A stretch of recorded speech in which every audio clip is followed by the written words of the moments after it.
Hey family, have you ever been embarrassed or humiliated? So let me share a story with you. So this happened to me a couple years ago. I was working at a company and we had what's called focus group. So that meant I would go representing my company and sit in another company to meet with their managers, their leaders, their staff, and talk about some of the things that could be better in the organization. So I remember getting there, a few minutes early, and the room was empty, but I didn't sit at the front of the room, but I sat, in general seating. So I'm sitting there just gathering my thoughts, waiting for my other team member to show up. And so this lady walks in the room. So she walks in the room, she's looking at me real funny, right? Like my whole being is irritating her spirit. So she says, hey, to get my attention. I go, hey, how are you? She said, I'm sorry, if you're looking for the restroom, it's down the hall to the left. She said, we're getting ready to have an important meeting in here. Now at this point, I'm like, okay, I'm the only person in this room, right? There's a few other people sitting in there, but I'm like, okay. I look at her, I said, oh, thank you, ma'am. I'm not looking for the restroom. I'm in the right room, right? 5 more minutes pass. She walks out. She comes back. She sees me. She's upset. She walks out. Now it's getting close for the time for the meeting to take place, right?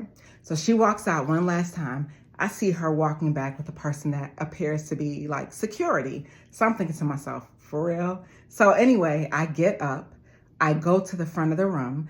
I take the podium and I say, hi, everyone. How are you? My name is Nicole. I'm with this company, da-da-da. Y'all should have seen the look on her face. She was so upset. The security man was so confused. And at the end of the day, when I get done with the meeting, of course, she walks up to me. Oh my gosh, Miss Nicole, I'm so sorry. I didn't mean that. And oh, my apologies. Do you need any water? Is there anything that you need? And, I always remember that story because it's such a reminder. And you know what the biggest lesson I learned in that moment? I learned that sometimes, family, we command rooms that people don't think we should lead. We command rooms that people don't believe we should be leading. And at the end of the day, sometimes, again, people may not see who you are, but you know who you are. They may judge you. They may look down on you. They may be condescending in the way they speak with you, but you know who you are and you teach people how to treat you. So I want to share with you some of the lessons I learned, just from that moment on how to overcome obstacles, because that was very difficult for me, especially going through it as a young person and really not understanding why this person just didn't even believe that I was worthy of being in the right room. One of the lessons I learned is believing in yourself. When that happened, I remember after the meeting, I stepped out the room, I called my boss and I just cried. I was like, yo, why? You know what I mean? Like, why am I going through this? Why did this person treat me this way? It was so uncomfortable. I felt embarrassed, right? I felt really low. I felt unworthy. And after speaking to my manager, then calling my family, it was like, yo, you have to believe in yourself. Sometimes people don't think that you are worthy of the things you have.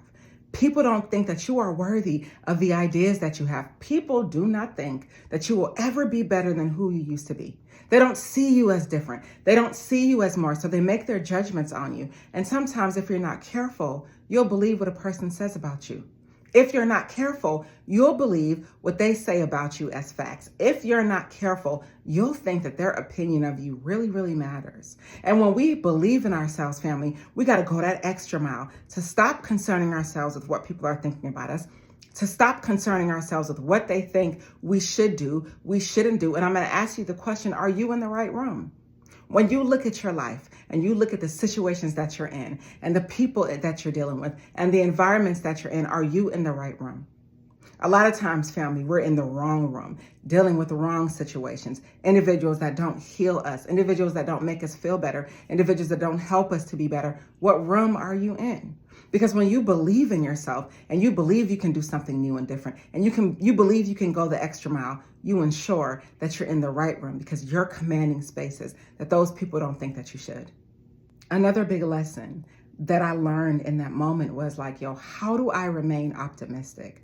How can I be optimistic in face of this adversity? How do I get up after this person has walked in and out of the room, right? Made me feel oh so uncomfortable, made other people look at me like maybe she doesn't belong here. Who is this brown girl sitting in this room? How do I remain optimistic when I'm going through these certain situations? And one of the things I learned, family, is again, going alongside with believing in yourself, you just have to know that no matter what a person says about me, no matter what they think about me, not even no matter what I think I used to be or who I'm not, I'm going to get up. And in this moment, I'm going to deliver.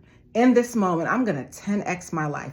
And in this moment, I'm going to become the best version of myself that I can possibly be, no matter what they think about me.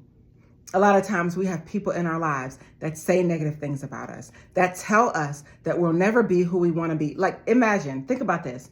Let's say you did a lot of wrong in your past, right? Let's say you did things that people didn't approve of. Well, now you're a different and better version of yourself. And you find that people in your environment, they're not accepting you like they should. They don't think that you'll ever change. They don't think that you can ever be something different.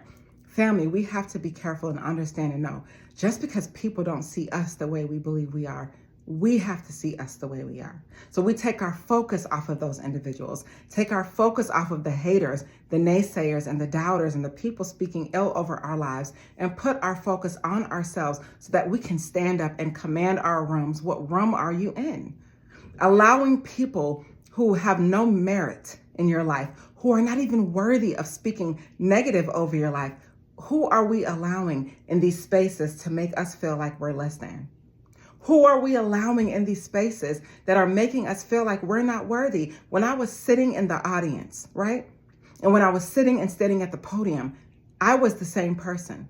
But from her point of view, if I'm sitting in the audience, I'm unworthy. No, whether I'm sitting here in the audience or I'm standing at the podium, I'm still the same person. And people may not see us how we are or how God sees us. But at the end of the day, we're not going to let that stop us, because we are going to overcome those obstacles, and we are going to 10x our lives and continue to do the things that we're supposed to do so that we can deliver the message that we're called to deliver and live out our purpose on life, period. You have a lot of goals and dreams inside of you. And a lot of times, family, when we have these goals and dreams, we feel not worthy. We feel like it's not a good time. I don't have the support. What if no one likes me? What if I never get this? What if I never get that? And then we go down this gravy train. We go down this gravy train of what we don't have and who we're not. And what if, and we talk ourselves out of it. Tell me I'm lying. Tell me I'm lying, because a lot of us, we go through these we doubt ourselves. We doubt our belief. And we know we have what it takes. And we know we can do it, but sometimes the fear can be so crippling. And if I wasn't careful, I would have listened to that woman. I would have felt like I was in the wrong room, and I would have got up and delivered a message that wasn't good. So what do we do when we have people and haters and doubters staring us in the face, telling us we're nothing, staring us in the face and making us feel as if we're not important or we're not good or we're not worthy? We stare them back in the face because we're in the right room. Another lesson I learned in that moment was just to continue to take action, to go hard, to be the best version of myself. They want a show, give them a show. When she found out that I was actually the facilitator of that meeting, and she saw me get up, and not get up to leave the room, but get up to go in front of the room and speak, she didn't know what to do. She literally didn't know what to do. And instead of me being sad or making her feel like she won, I got up and I was able to deliver the best message. I was able to do the best that I possibly could for myself, for the individuals, for everything and everyone involved, because that gave me the added push to say, you know what? Nobody's going to tell me who I am. No one's going to tell me who I'm not. And no one is going to make me feel like I'm inadequate. My question again to you, family, are you in the right room? Is there someone in your room making you feel unworthy? Is there someone in your life, in your environment, making you feel as if you're not the one? Is there someone in your life making you feel like you can't be better, that you can't do better, that you can't change, that you can't command a large crowd, that you can't command a large room? Family, what room are we in? We have to know and understand who we are. We have to know and understand the power that we bring. And a lot of times, I'm going to be real with this too. I thought about this. She may have looked at me as if I was in the wrong room, but the reality is she might have seen my power too. Sometimes people see your energy, people see your strength, and it makes them feel away. It irritates their demons. So they don't want you in the same room as them. And they want to discourage you and bring you down and make you feel bad and make you feel less than. The reality is people see your value sometimes before you do. And family, in those moments, all you can do is continue to persevere, continue to push through, continue to do what you're called to do, and quiet out the noise. right? And remember, family, that you were there to assist. A lot of times we're in these spaces and I know it's uncomfortable. And I know we feel as if we don't have what it takes to carry the shield, or we're in situations and we don't feel like we're worthy because we maybe have imposter syndrome, or maybe we don't see ourselves the way God sees us, or maybe we don't see ourselves the way people see us. Maybe we see ourselves differently than how we're truly presenting ourselves to the world. And if you're ever went through a situation where you're feeling down, where you're feeling out, where you're feeling discouraged, or where you're feeling like an imposter in your own life, you have to overcome that. And like I've said before, when you overcome and you overcome and you overcome, you become somebody new. You overcome and you become someone new. And a lot of times we keep ourselves small too. We sit in these rooms that we don't need to be in. Some of us, and I've done it too, we keep ourselves small because maybe we're not yet ready to get out there. Maybe we don't believe in ourselves, so we keep ourselves small. And I'm asking you, family, are you keeping yourself small? And if you are, what can you do to take yourself out of that room so that you can be in the right room? I'm going to ask you the question again. Are you in the right room? The right room in all areas of your life, spiritually, emotionally, relationally. Are you in the right room? Because you deserve to have a better life than you give yourself. You deserve to have more, to be more so that you can do more because you are more. You deserve it. The lady looked me in my face and she said, if you're looking for the restroom, it's down the hall to the right. I think you're in the wrong room. And I looked at her and I said, thank you. I'm not looking for the restroom. I'm in the right room. Are you speaking to the adversity in your life? Are you speaking to the obstacles in your life? Are you speaking to the people in your life that are making you feel as if you're in the wrong room? Family, we have to get our courage back. We have to pull that energy back. We have to start becoming that best version of ourselves, that highest version of ourselves, as we work on ourselves in personal development, as we master ourselves and start to understand ourselves. We have to take our power back. Because if you don't define who you are, someone else will. I sat in that audience, in my mind, just taking notes, preparing, getting ready for my speech. And someone looked at me as if I wasn't worthy, as if I wasn't worthy to lead a room. But I very much so am. And family, there's something in your life that someone is looking at you and feeling like you're unworthy of that thing. Maybe unworthy of that relationship, unworthy of that blessing, unworthy of whatever it is that you believe you want to walk into and that you're worthy of. And maybe people don't believe in you, and that is okay. Because at the end of the day, you stand up like I did, you walk to the front of your room, and you command the audience, and you command that attention. This is not the time for us to lose our head. This is not the time. And time is passing by every single day, and we can get money back. We can get relationships back. We can get almost anything back. But what we cannot get back is time. So what in your life is holding you back? What in your life are you allowing to waste your time? What in your life are you not paying attention to more closely that is causing you to stay in the wrong room? Are you in the right room in all areas of your life? Is there someone or something or some environment that's holding you back from getting where you need to be? Are you speaking to those negative thoughts, speaking to those negative people, speaking to those negative ideas and mindsets and telling it who you are?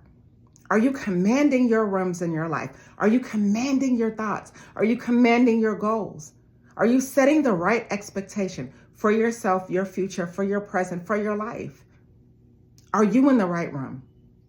Remember that you are commanding rooms that people do not believe you should be commanding. And it doesn't matter what they think, because all that matters is you knowing that you are great and you have what it takes to do what you need to do. And you are getting on to where you need to be. And you are overcoming and overcoming and overcoming and become someone new and understanding the room that you're in. And if you're not in the right room, do the things and set the things in place so that you can get into the right room. And it doesn't matter what a person says. It doesn't matter what a person thinks. At the end of the day, you know who you are, you know where you are, and you're on your way to getting to the right room for you. You're on the way to getting where you need to be every single time. It doesn't matter what they think. They're going to say what they want. They always say what they want. They're going to tell you who they think you are. They're going to tell you what they think you should do. They're going to say to you, I'm sorry, you're in the wrong place. You should go there. They're going to tell you what they think is best for your business. They're going to tell you what they think is best for your life. And family, if they are not in the inner circle of your life, If they are not your inner circle, and sometimes your inner circle can hurt you too, but I'm just saying for the sake of the conversation, if they are not those close people that you know love you, care about you, and have your best interests at heart, why are we listening to them? They don't have the right to tell you who you are, nor do they have the right to tell you you're in the wrong room. You are in the right room. And you are commanding the rooms that people do not think you should be commanding. And that's on everything. So after I finished my speech, and she came and apologized and said her piece, and she was embarrassed and turning red and all frustrated. After she apologized, I accept her apology. But I realized, family, they always come back. Whether they come back with a verbal apology, whether they are just watching you from afar, whether they are sending people to find out about you and delivering those messages back to them so they can hear what you're doing, whether they're seeing you on social media, whether they're not talking to you, they're all watching. What else do they have to do? What else do they have to do? How do you think it feels to be that person who was wrong about you? They thought, right? Maybe they didn't need you, that the relationship was done and that they would be good without you. They thought, right, that they were in the wrong room with you. And then they realized they were in the right room the whole time. What do you think they're going to do? They have no choice but to watch. So you're going to stand up. You're going to stand proud. You're going to go from sitting down and you're going to stand up and you're going to take control of your room and you're going to give everyone a show and let everyone know who you are by your actions, by your deeds, by your examples, by the way you're living your life, by the things that you're doing, by the things that you no longer are doing, by your new environments and the new individuals that you're hanging out with and the new things you're doing and the new blessing and abundance that's coming your way. They all see it.